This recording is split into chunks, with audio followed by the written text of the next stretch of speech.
Spending too much time on our smartphones can cause us to waste time that we could use for the things that take a bigger priority for us, and could cause us to neglect things that are more important to us and our lives. And ever since I started to be more intentional with how I use my phone, I have seen a range of benefits, such as feeling more content in general.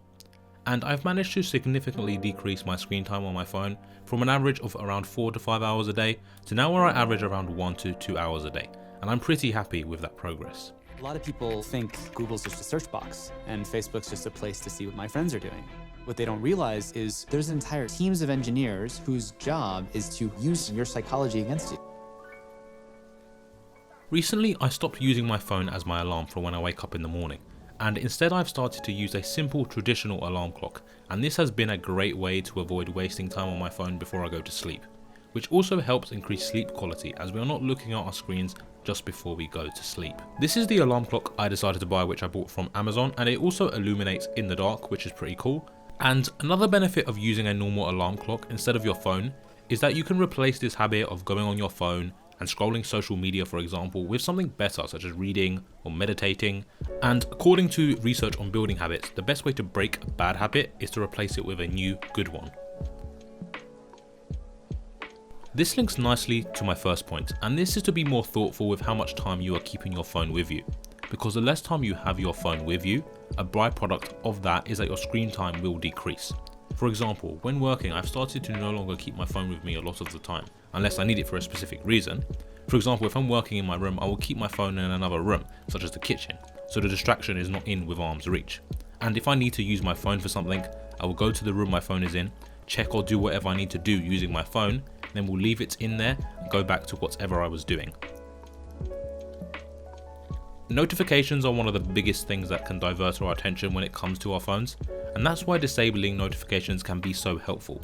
Nobody really wants to spend hours and hours every day updating their status and seeing what other people think about them. Nobody consciously wants to do that, but those behaviours are themselves addictive behaviours. Once you're trapped in that loop, it's very hard to break out. And doing this, disabling notifications has been invaluable for me. Therefore, if I decide to go onto an app on my phone, I'm intentionally deciding to go on it. I'm not letting the app's algorithm try and grab my attention and go onto their platform.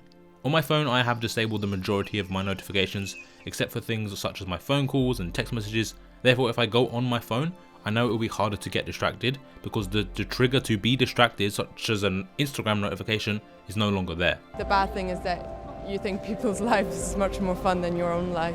So you end up with this world where the things that we're most paying attention to are based on algorithms choosing for us. And so the sort of deeper argument that's in the film that I'm not sure everyone picks up on is these technology systems have taken control of human choice. They've taken control of humanity because they're controlling the information that all of us are getting. Also, I have found Do Not Disturb mode to be very helpful. So if I have my phone with me, the minimal notifications that do come through to my phone, they won't divert my attention because they are silenced, meaning in general I'm being more intentional with when I decide to use my phone. I do, however, in the settings of my phone have it enabled that if I get a phone call, it will still ring even when Do Not Disturb mode is on, so I can answer it. If there are apps that are providing us no value or wasting our time, I genuinely think we should delete them. There are two approaches I like to take when deleting apps. Firstly, if there is an app that doesn't provide me any value and I have no use for it, I will delete it and probably never reinstall it. However, there are some apps that do provide me value, but are also an easy way to waste time and are a distraction. One of the main applications for this for me was Instagram.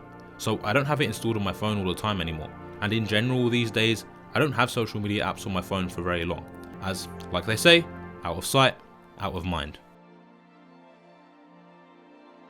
So essentially, one of the best ways to spend less time on your phone is to just delete social media, and you'll most likely see your screen time go down significantly.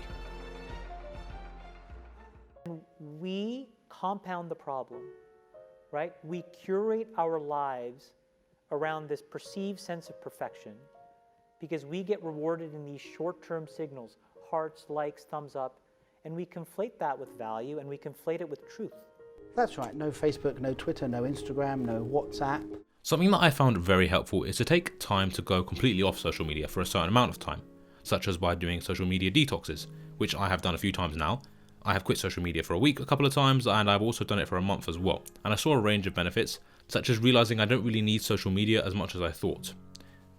And this was one of the big stepping stones to me being more intentional with how I use my phone. If you want to hear about my experience of quitting social media for 30 days, I will link the video I made about it in the card and in the description.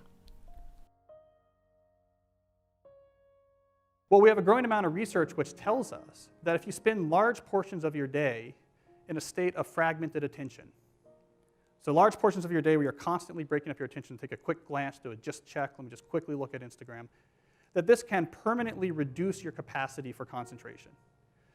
In other words, you could permanently reduce your capacity to do exactly the type of deep effort that we're finding to be more and more necessary in an increasingly competitive economy. Lastly, one of the best things you can do is track how much time you are spending on your phone, such as using a screen time feature.